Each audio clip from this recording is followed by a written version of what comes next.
Astaghfirullah. Asyrul muslimat yang dimuliakan Allah Azza wa Jal, ada yang mengatakan bahwa wudu itu adalah ibadah yang merupakan kekhususan umat Islam. Tapi ada juga yang mengatakan tidak, bahkan seluruh para nabi juga disyariatkan wudu. Tapi ada juga yang mengatakan maksudnya dikhususkan syariat wudu kepada umat Islam itu caranya, di mana cara wudu kita berbeda dengan cara wudu umat-umat sebelum kita. Dan wudu sendiri adalah salah satu identitas kaum muslimin yang kelak di akhirat Nabi SAW tidak akan mengenali umatnya kecuali mereka berwudu. Dan itu dijelaskan dalam sebuah hadis di mana Nabi SAW satu hari dia sedang mengunjungi para syuhada yang ada di Uhud. Tentu tujuannya Nabi SAW ingin mengenal atau mengenang jasanya para syuhada. Itulah Nabi tidak pernah melupakan kebaikan siapapun. Makanya dikunjungi. Seolah-olah Nabi ingin mengatakan, kalaulah bukan karena Allah kemudian jasa-jasa para syuhada, tentu kalian tidak seperti ini. Makanya penting, apalagi kita kemarin 17 Agustus, hari kemerdekaan kita mengenang para pahlawan yang sudah memerdekakan negeri ini. Kalau bukan karena Allah kemudian mereka para pahlawan, tentu kita tidak merdeka di bumi Indonesia ini. Itu yang melakukan Nabi saat ziarah mengunjungi kuburan para syuhada Uhud itu. Yang menarik adalah sepulangnya Nabi SAW mengunjungi para syuhada Uhud itu, Nabi SAW tiba-tiba menangis. Kemudian mengatakan, asfaqtu li ikhwani. Aku rindu ingin berjumpa dengan teman-temanku. Sahabat heran, karena di sekeliling Rasul adalah teman-teman Rasul, para sahabat. Makanya sahabat mengatakan, awalasna ikhwanuka ya Rasulullah. Rasul, bukankah kami teman-temanmu ada di sekitar kamu? Maka Nabi SAW mengatakan, kalian bukan teman-temanku, kata Rasul. Lastum ikhwani, kalian bukan teman-temanku. Akan tapi kalianlah ashabi, sahabat-sahabatku. Adapun teman-temanku, kata Nabi SAW, kaumun yu'minu nabi walam yarawni. Sebuah kaum yang mereka beriman kepadaku tapi tidak pernah melihatku. Kemudian sahabat Nabi SAW bertanya, bagaimana engkau bisa mengenali mereka, wahai Rasul? Maka Nabi SAW mengatakan, bala fa innahum ya'tuna yawmal qiyamati ghurran muhajjalina min atharil wudu wa ana faratuhum alal hawdi. Tentu aku bisa mengenali mereka, kata Rasul, dari bekas-bekas wudu mereka. Ghurran muhajjalin. Ghurran itu artinya cahaya yang ada di kepala. Muhajjalin, tahjil itu artinya cahaya dari ujung-ujung anggota wudu selain kepala, tangan, kaki. Jadi nanti pada hari kiamat Nabi SAW mengenali kita itu dari bekas-bekas wudu kita. Karena anggota wudu kita itu akan bercahaya nanti pada hari kiamat. Dengan itulah Nabi SAW mengenali kita. Maknanya kalau kita tidak pernah berwudu, macam mana Rasul akan kenal umatnya? Makanya wudu itu identitas. Kalau kita mengaku umat Rasul, umat Muhammad SAW, maka kita harus senantiasa menjaga wudu. Makanya ada hadis yang mengatakan, la yuhafid 'alal wudu illal mu'min. Tidak mungkin orang itu menjaga wudunya kecuali dia seorang mukmin. Kalau selain mukmin tidak mungkin menjaga wudu. Hanya orang yang berimanlah yang menjaga wudu. Karena tahu wudu itu identitas masalahnya. Masyaallah muslimat yang dimuliakan Allah Subhanahu wa taala. Bahkan lebih daripada itu, kita cerita tentang keutamaannya dulu, Bu, ya. Baru kita nanti akan ceritakan faedah-faedahnya. Di antara keutamaan wudu itu yang pertama, Bu, sebab mendapatkan kecintaan Allah. Kalau kita ingin mendapatkan kecintaan Allah Subhanahu wa taala, maka jagalah wudu.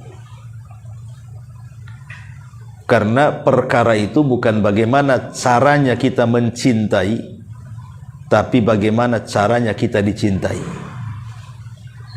Kalau mencintai, belum tentu yang kita cintai cinta pula sama kita. Tapi kalau sudah dicintai, barang tentu kita bisa membalas cintanya.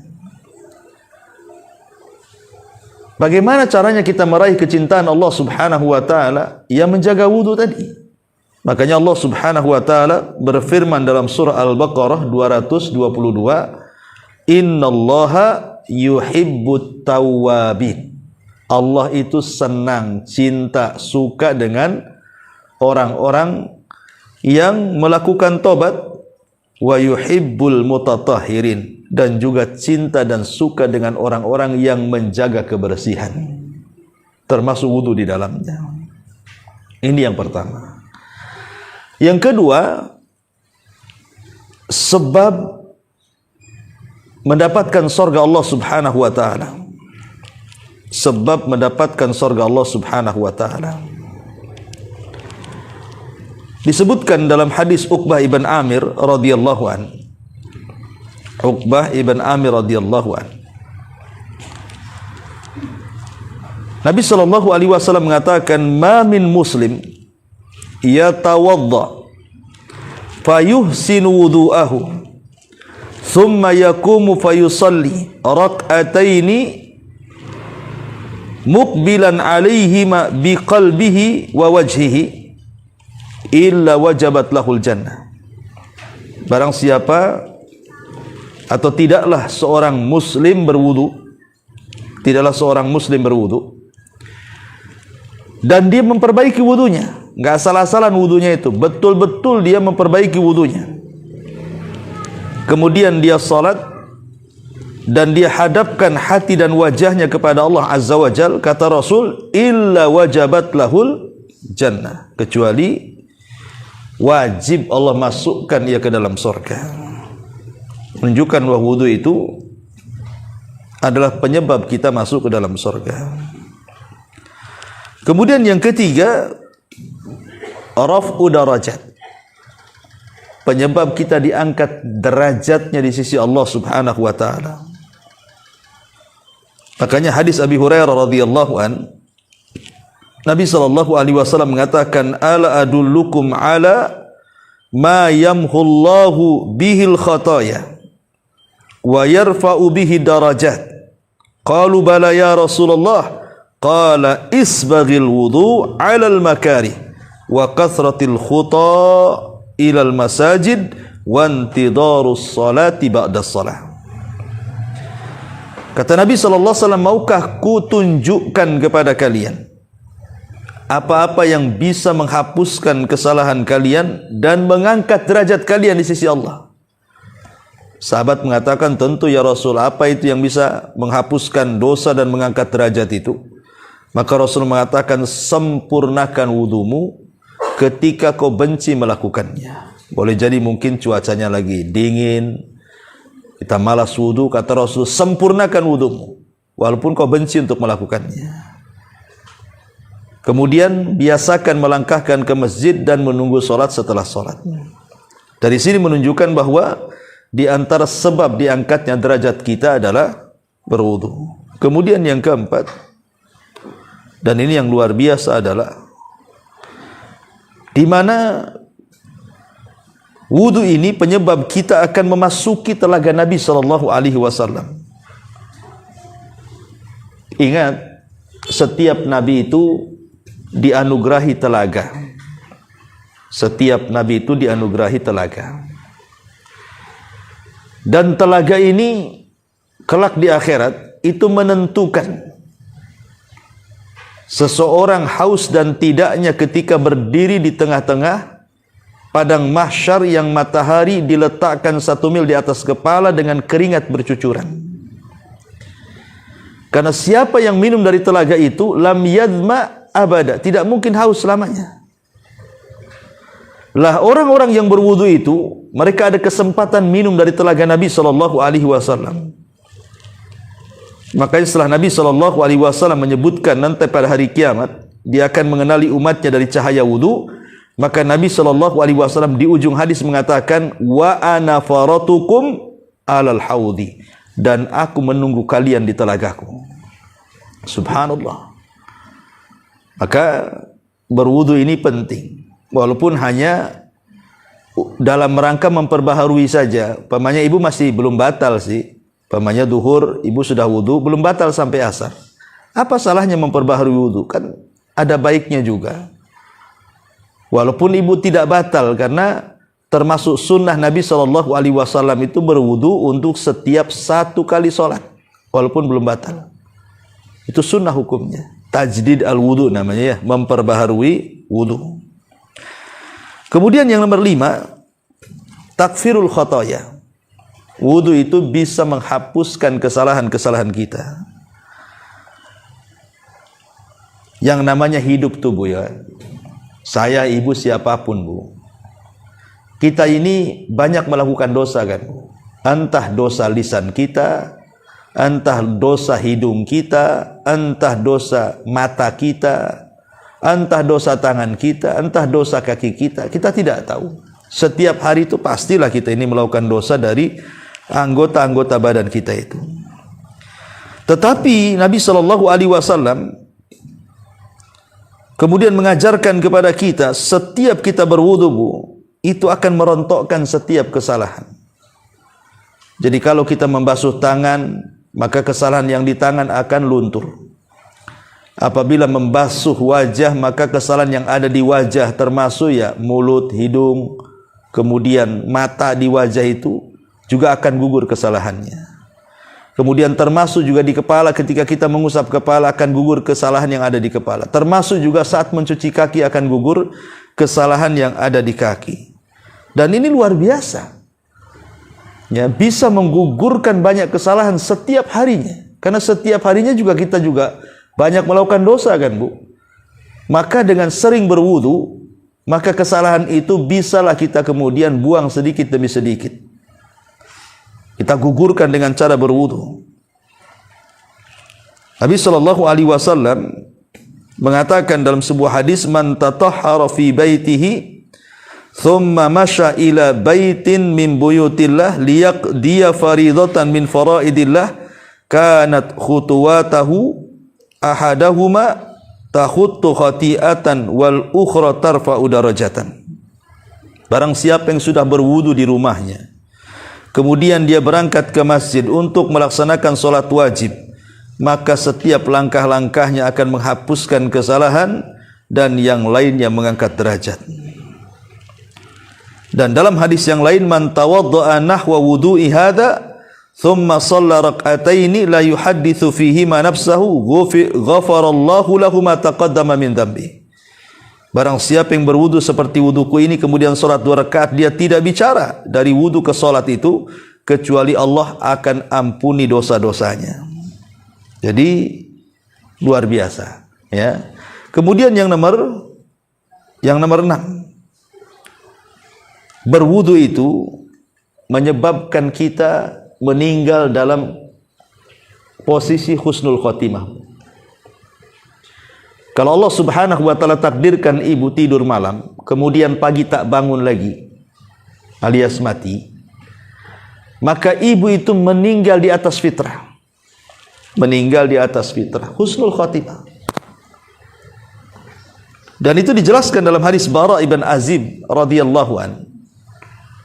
Kata Nabi SAW kepada Bara bin Azib itu, ya Bara, idza ataita madja'aka fatawadda wudu'aka lis-salati thumma taji ala syikil ayman wa qul Allahumma aslamtu wajhi ilaika wa fawwadtu amri ilaika wa alja'tu dhahri ilaika rahbatan wa raghbatan ilaika la malja'a wa la manja minka illa ilaik amantu bi kitabika alladhi anzal wa bi nabiyyika alladhi arsal atau amantu bi kitabika alladhi unzil wa bi nabiyyika alladhi ursil fa in mitta 'alal fitrati wa in asbahta ala khairin. Kata Nabi SAW kepada Bara bin Azib, ya Bara, kalau engkau hendak menuju pembaringanmu, mau tidur gitu ya, berwudu, kemudian baca doa. Kalau seandainya engkau nanti bangun di pagi hari, maka bangun di atas kebaikan. Tapi kalau Allah takdirkan kau mati, mata ala fitratin, engkau mati di atas fitrah, artinya mati di atas Islam. Dan Allah mengatakan, fala tamutunna illa wa antum muslimun, janganlah kau mati kecuali kau dalam keadaan muslim. Bahkan Nabi Yusuf alaihi salam sampai berdoa, tawaffani musliman wa alhiqni bis salihin, ya Allah wafatkan aku dalam kondisi muslim dan libatkan aku bersama orang-orang baik. Jadi kalau seandainya Allah takdirkan kita ini tidur kemudian tak bangun lagi paginya, Bu, insyaallah mudah-mudahan kita mati di atas fitrah. Makanya sebagian ulama mengatakan, Bu, sebenarnya seseorang itu meninggal ketika di pagi hari kita meninggal, apakah dia su'ul khotimah atau husnul khotimah itu gampang sebenarnya nilainya. Cara lihatnya itu maksudnya. Apa lihatnya? Lihat kelakuan sebelum tidurnya, Bu. Kalau sebelum tidurnya dia banyak melakukan ibadah, salah satunya wudu, kemudian Allah takdirkan dia mati, insyaallah itu husnul khotimah. Tapi kalau sebelum tidurnya ibu maksiat kepada Allah Azza wa Jal, bermaksiat kepada Allah, sebelum tidurnya ibu malah pegang handphone, begibah pula di handphone, ataupun kemudian kelayapan ke sana kemari, tidak jelas yang dituju, atau jelas-jelas maksiat kepada Allah Azza wa Jal, kemudian tidur, kemudian tak bangun lagi, dipastikan sul khotimah tuh orang kayak gitu tuh. Makanya wudu sebelum tidur itu penting, karena itu menentukan bangunnya kita itu dan juga matinya kita. Kalau seandainya Allah bangunkan, berarti bangun di atas kebaikan, Bu. Tetapi kalau kita diwafatkan, wafat di atas fitrah. Makanya di antara salah satu faedah wudu yang ke-8 adalah bisa menghilangkan ikatan setan. Yang ke-7 ya, Bu. Jadi bisa mengurai ikatan setan. Setiap malam itu, setiap malam, saya, ibu atau siapapun itu kalau mau tidur biasa nih didatangi setan, Bu. Cuman tak nampak setannya. Kalau nampak tak bisa tidur, Ibu. Ya. Jadi setan itu datang bawa tali itu, Bu. Kemudian tengkuk kita lah diikat sama setan. Ingat, setan itu tidak bisa menguasai ubun-ubun depan. Setan itu hanya bisa menguasai tengkuk belakang. Bahasa saya, otak itu ada dua, Bu. Ada otak depan, ada otak belakang. Kalau orang barat mengistilahkan otak kiri sama kanan. Kalau kita otak depan dengan belakang. Otak depan itu disebut ubun-ubun, otak belakang itu disebut tengkuk namanya. Ya. Ubun-ubun itu tidak bisa dikuasai. Makanya Al-Quran sendiri menceritakan ketika iblis bersumpah untuk menggoda anak Adam, dia hanya bisa menggoda dari arah kiri, kanan, depan, belakang. Atas tidak. Atas tidak bisa digoda oleh setan, maksudnya ubun-ubun. Karena ubun-ubun itu di tangan Allah Azza wa Jalla. Tapi setan bisa mengganggu kepala kita itu hanya dari tengkuknya saja. Dengan cara apa? Ya'qidus syaitan ala qafiyati ahadikum idh huwa nam. Jadi setan itu setiap malam akan datang mengikat tengkuk kita saat kita sedang tertidur, 3 uqad, 3 ikatan. Jadi setan tiap malam bawa tambang tuh untuk ngikat tengkuk ibu tuh. Lah satu kali ikatan, setan itu akan bernyanyi itu. Nyanyinya gimana tuh? Nim naumatan tawila farqud katanya. Tidur yang nyenyak, malam masih panjang katanya. Kemudian diikat lagi, 2 ikatan ngomong gitu lagi. Tidur masih panjang. Padahal ada subuh tuh, Bu. Ya, dibilang tidur masih panjang aja tuh. Tidur terus, tidur. Sampai 3 ikatan tuh. Jadi betul-betul sama setan itu dinina bobokkan kita supaya kalau bisa jangan bangun kecuali selepas subuh. Tetapi barang siapa yang dia bangun sebelum subuh atau sepertiga malam dia bangun, kemudian dia berzikir kepada Allah Azza wa Jalla, membaca doa setelah tidur, alhamdulillahilladzi ba'da ma amatana wa ilaihin nusyur. Kemudian kita berwudu, kemudian kita sholat, maka semua 3 ikatan itu akan hilang. Dengan berzikir hilang 1 ingatan, dengan berwudu hilang dengan berzikir hilang 1 ikatan, dengan berwudu hilang 2 ikatan, dan dengan sholat hilanglah 3 ikatan, semuanya hilang. Kemudian Rasul mengatakan, kalau sudah hilang ikatan-ikatan setan itu, maka dia di pagi harinya itu nasyitun thayyibun nafsi. Dia akan semangat hidupnya dan jiwanya akan bersih.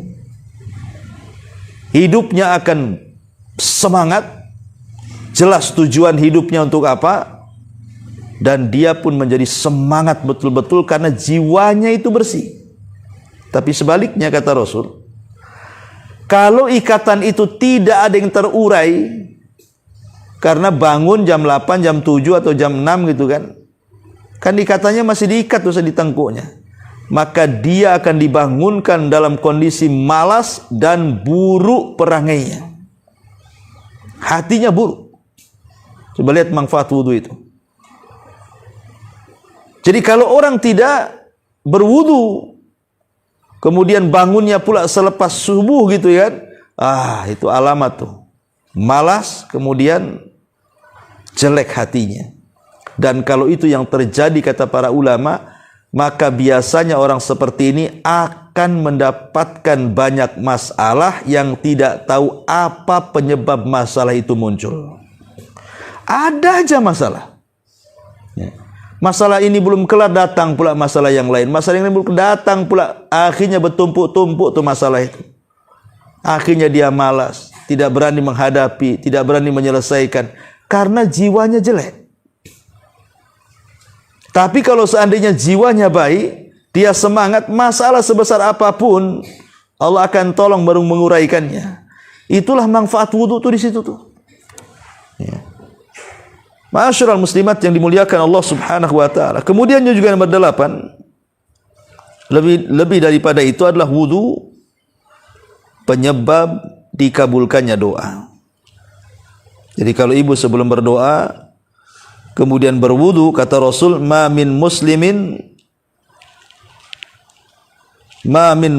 kata Nabi sallallahu alaihi wasallam, yabitu ala dzikrin tahiran fayata'aru minal laili fayas'alullaha khairan minad dunya wal akhirah illa a'tahu iyyahu, kata Rasul.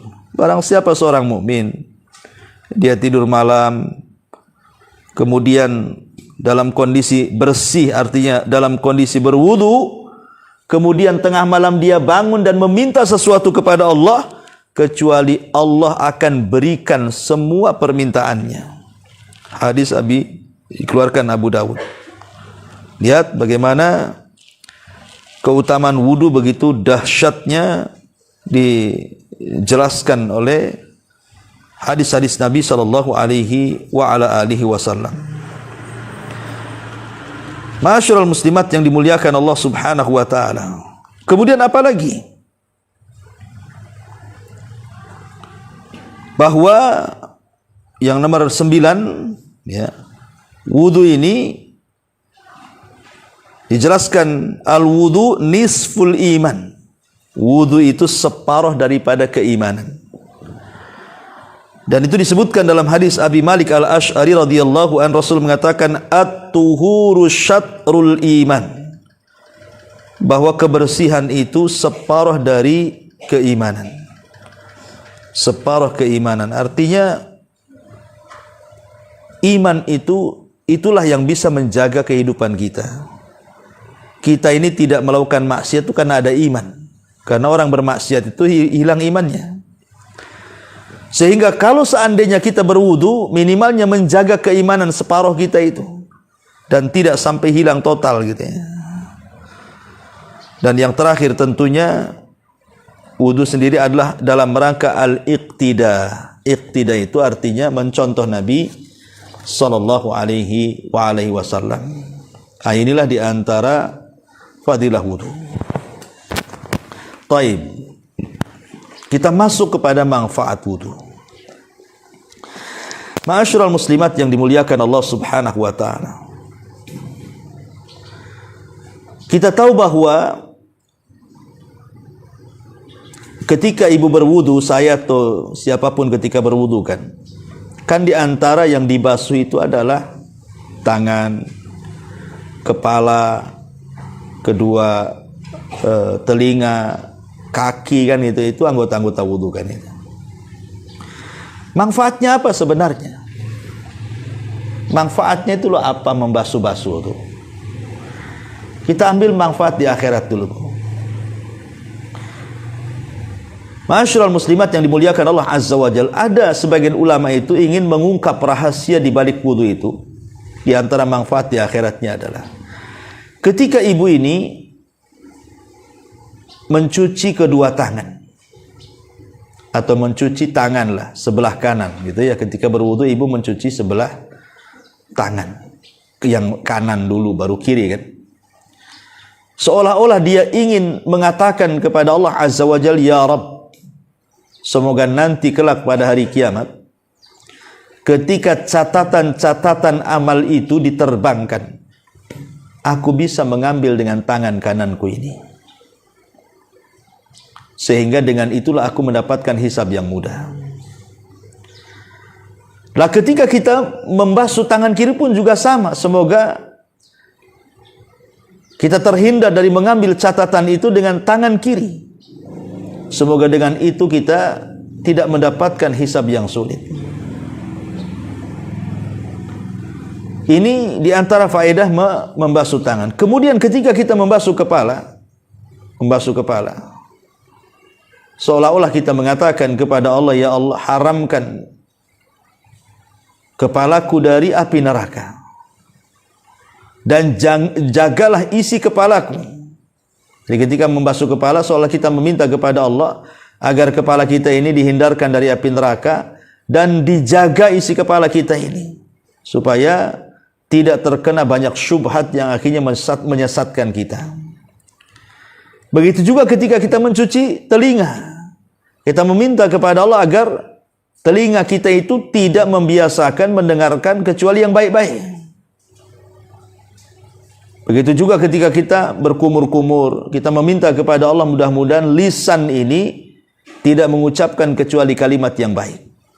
Begitu juga ketika kita mencuci kaki, kita berharap bahwa kaki yang kita cuci ini betul-betul ditetapkan ketika melangkah di titian Shiratal Mustaqim. Itu rahasia manfaat wudu yang tersembunyi kan untuk kelak hari kiamat. Adapun manfaat dari segi kesehatan sudah jelas lah kan Bu. Ya, ditinjau dari apapun, dari medis, kedokteran, wudu ini luar biasa. Sebelum ada kita ini diperintahkan ataupun dianjurkan kemarin waktu corona kan Bu, kita disuruh mencuci tangan. Islam loh sudah 14 abad yang silam loh menyuruh kita untuk mencuci tangan. Saat berwudu bahkan 5 kali sehari kita mencuci tangan itu. Kemudian juga kalau kita juga melihat secara medis, konon katanya kan banyak bakteri-bakteri yang ada di mulut kita ini. Kalau kita kemudian berkumur-kumur, makanya kenapa berkumur-kumur itu dengan cara madmadah Bu? Madmadah itu kan bukan hanya memasukkan air ke mulut kemudian ditumpahkan lagi, tidak. Tetapi betul-betul dimadmad, dikumur-kumur atau digerak-gerakkan supaya air itu menyentuh langit-langit lisan atas bawah, kemudian kotoran-kotoran gigi itu supaya keluar kan, Bu. Ya, karena manfaatnya tadi. Ya, bisa mengobati penyakit macam-macam. Ya, entah kanker mulut, entah apa gitu ya, dalam penyakit-penyakit medis itu. Begitu juga hidung kan, biasanya kan bakteri sering masuk tuh ke hidung tuh. Akhirnya jadi flu dan yang lainnya.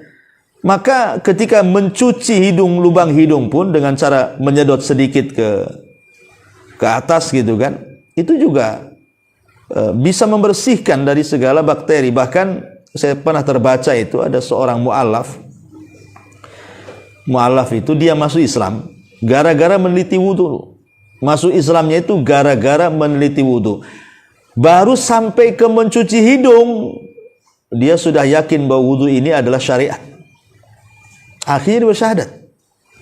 Padahal belum diteliti semuanya tuh, baru sampai ke hidung saja. Ya. Bagaimana kalau sampai kemudian mencuci wajah?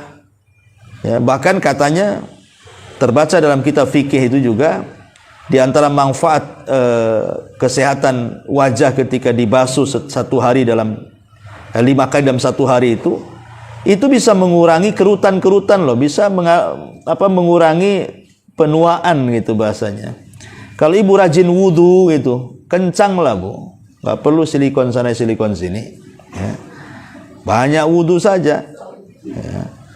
Jadi ini kita harus yakin karena ini kan perintah ilahi. Memang Allah Subhanahu wa Ta'ala yang menghendaki itu loh. Jadi itu kecantikan alami namanya kan. Ini kecantikan lewat media syariat. Cukup banyak wudu saja, tapi wudunya yang benar, jangan asal wudu kan itu. Betul-betul wudunya itu juga ikhlas, mencari pahala, keredhaan. Nanti Allah Subhanahu wa Ta'ala akan berikan ganjaran yang banyak. Selain daripada itu juga kesehatan. Bahkan saya pernah terbaca buku apa namanya, dahsyatnya terapi wudu gitu judulnya kalau nggak salah tuh. Saya terbaca, ada lama saya baca buku itu. Itu katanya bisa melancarkan peredaran darah, Bu. Jadi bisa melancarkan peredaran darah. Bahkan ada seorang ulama, saya lupa namanya. Jadi dia menjelaskan, semenjak aku merutinkan wudu, setiap aku membasuh kepala dengan air saat wudu itu bisa menguatkan hafalan.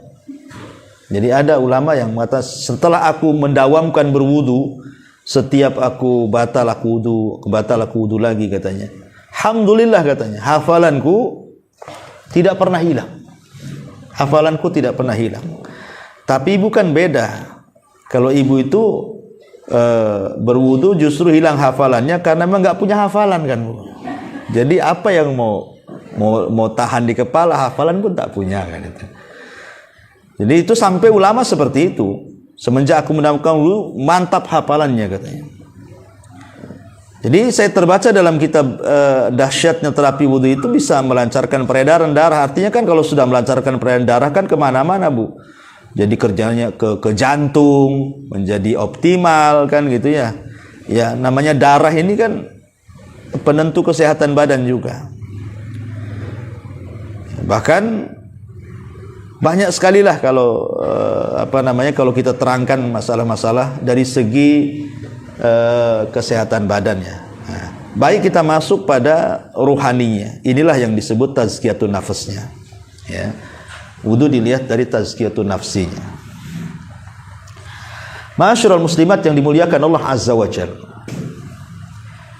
Dalam sebuah hadis Nabi SAW mengatakan, "Idza ghadiba ahadukum falyatawadda."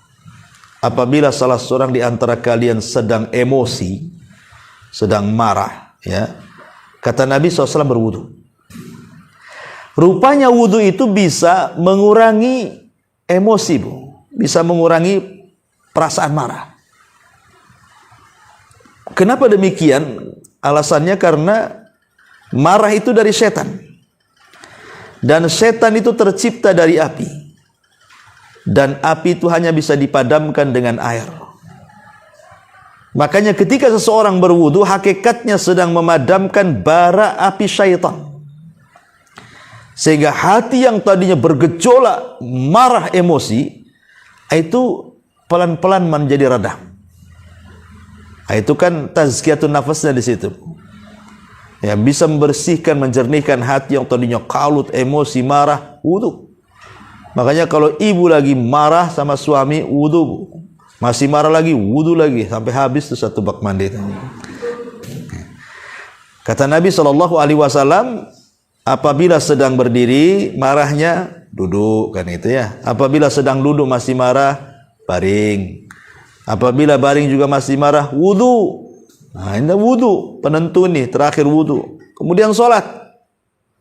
Jadi salah satu terapi orang sedang emosi itu berwudu. Maka ini bisa menjernihkan hati wudu ini. Ini dari segi tazkiyatun nafasnya. Kemudian juga yang kedua, hadis yang tadi saya baca, Bu. Hadis dari Abu Hurairah radhiyallahu an. Nabi SAW mengatakan, ya'kidu syaitan ala qafiyati ra'si ahadikum idza huwa nam thalatha uqadin. Jadi setan itu mengikat tengkuk salah seorang di antara kalian apabila tertidur 3 ikatan. Kemudian di ujung hadis Nabi SAW mengatakan, fa in sallah in halat uqdata kullaha fa asbaha nasyitan tayyiban nafsi wa illa asbah khabithan nafsi kaslan. Kalau dia kemudian bangun dan dia berzikir, kemudian berwudu, kemudian sholat, apa kata Nabi? Maka ketika hilang semua ikatannya, maka di pagi hari dia akan merasa semangat dan kesegaran yang menenteramkan jiwa. Namun bila dia tidak melakukan seperti itu, maka pagi harinya jiwanya merasa tidak segar dan menjadi malas beraktivitas. Nah, di sini tazkiyatun nafasnya juga yang kedua. Ya, jadi dengan berwudu tadi selepas bangun tidur, itu jiwa akan bersih.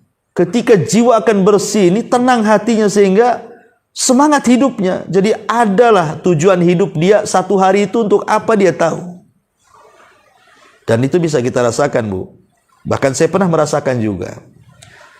Kalau kita tidur sedikit di malam hari, umpamanya tidur jam 11 gitu, bangun jam 3. Ya.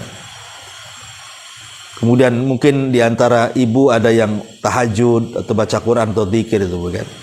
Memang agak ke subuh itu ngantuk-ngantuk dikit kan, Bu. Tapi nanti pagi harinya itu selepas subuh tuh, kemudian ibu nyapu, ngepel atau nyiram aktivitas itu, rasanya tidur yang sedikit di malam hari itu tidak mempengaruhi kesehatan badan ibu. Tapi coba ibu ini tidur umpamanya kan jam 11, bangun subuh, kemudian sholat subuh, kemudian habis subuh tidur lagi, bangun jam 9. Itu kan udah cukup tuh tidur itu, bukan? Mulai jam 11 bangun jam 9 kan, cuman bangun tuh sholat tidur lagi. Itu sudah direncanakan tuh, habis subuh harus tidur nih, udah ada rencana tuh, ya kan? Tidur itu kan harus ada rencana dan kesempatan kan, Bu. Nah, kemudian bangun jam 9, ibu rasakan badan ibu seperti apa tuh? Pasti sakit-sakit badan, bawaannya ngantuk aja tuh, padahal udah lebih-lebih tuh jamnya tuh. Nah, itu bisa kita rasakan seperti itu. Dan memang ini kan obat nabawiyah namanya, tibun nabawi. Walaupun kita kurang tidur semalam hanya 2 jam, 3 jam gitu kan. Tapi kita berhasil melepaskan ikatan-ikatan setan itu. Kemudian kita bangun di pagi hari, rasanya semangat aja hidup tuh.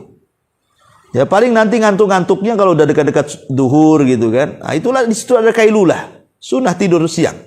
Ya. Jadi nomor 2, dari segi tazkiyatun nafasnya wudu ini bisa menjernihkan hati, memberikan semangat hidup sehingga tidak malas. Dan tadi saya katakan, sebagian ulama mengatakan bahwa dia akan mampu mengurai banyak masalah pada hari itu. Dia akan bisa mengurai banyak masalah walaupun banyak masalah hari itu. Dengan cara tadi mengikat uraian setan. Karena kalau hati tenang, enak kita menghadapi masalah. Tapi kalau hati itu ruwet, riweuh, itu sulit menghadapi masalah.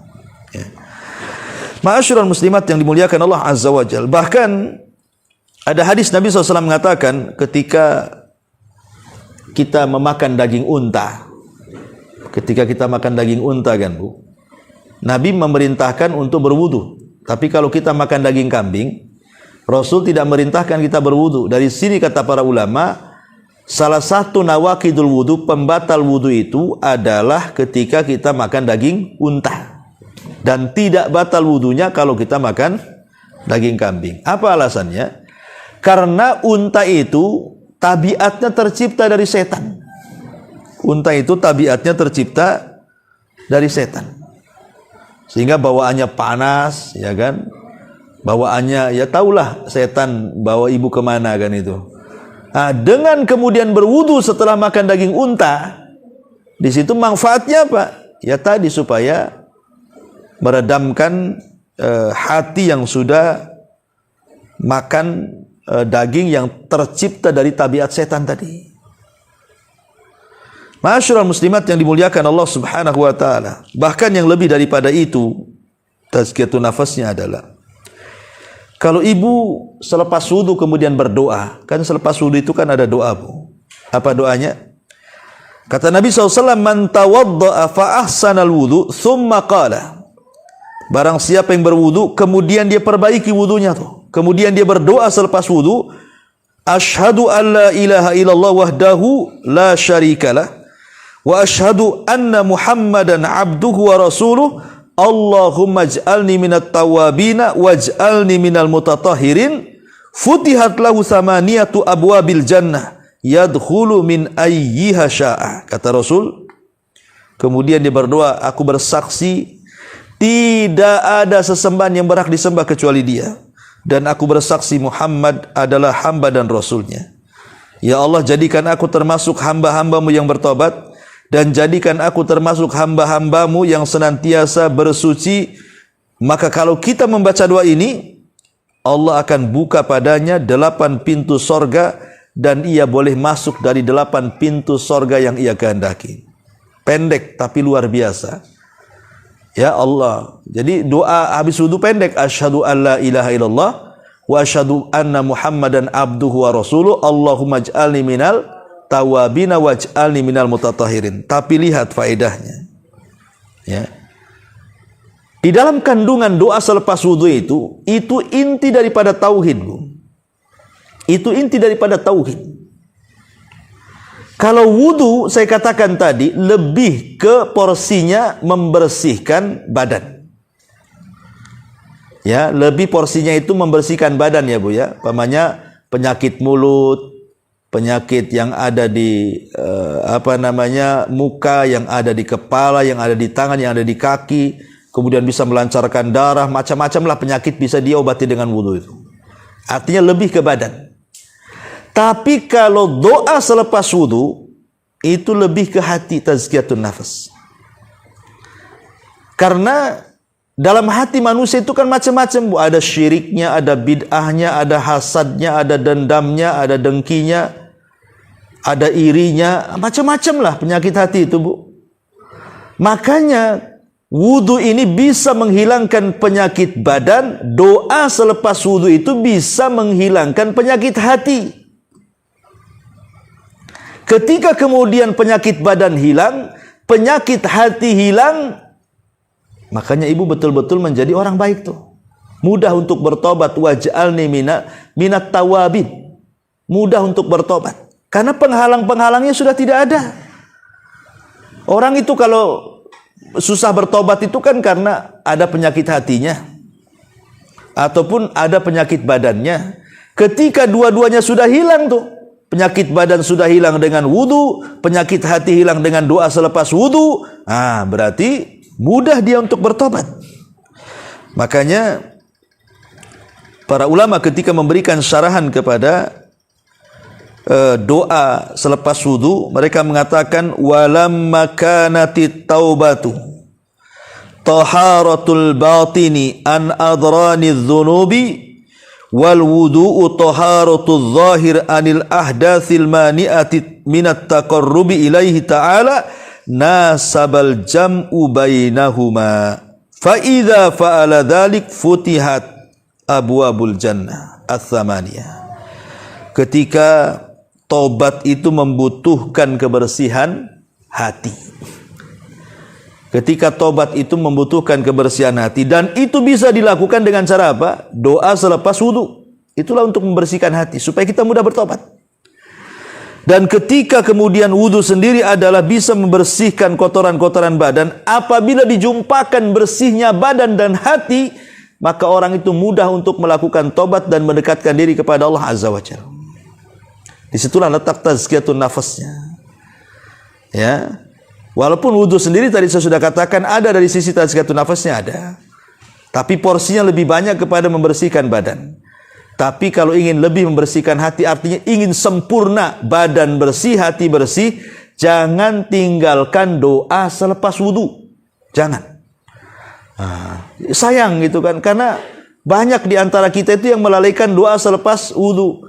Dia hanya mementingkan kebersihan badan, tapi bersihnya hati tidak. Padahal justru doa selepas wudu pun tak kalah pentingnya dengan wudunya tuh. Karena beda manfaatnya, kalau wudu membersihkan badan, kalau doa selepas wudu membersihkan hati. Maka saya nasihatkan, jangan tinggalkan. Kan sebentar saja kok, asyhadu an la ilaha illallah wahdahu la syarikalah wa asyhadu anna Muhammadan abduhu wa rasul. Allahumma ij'alni minat tawwabin wa ij'alni minat tawwabin. Kan sebentar aja, Bu. Tapi lihat manfaatnya. Luar biasa. Ya.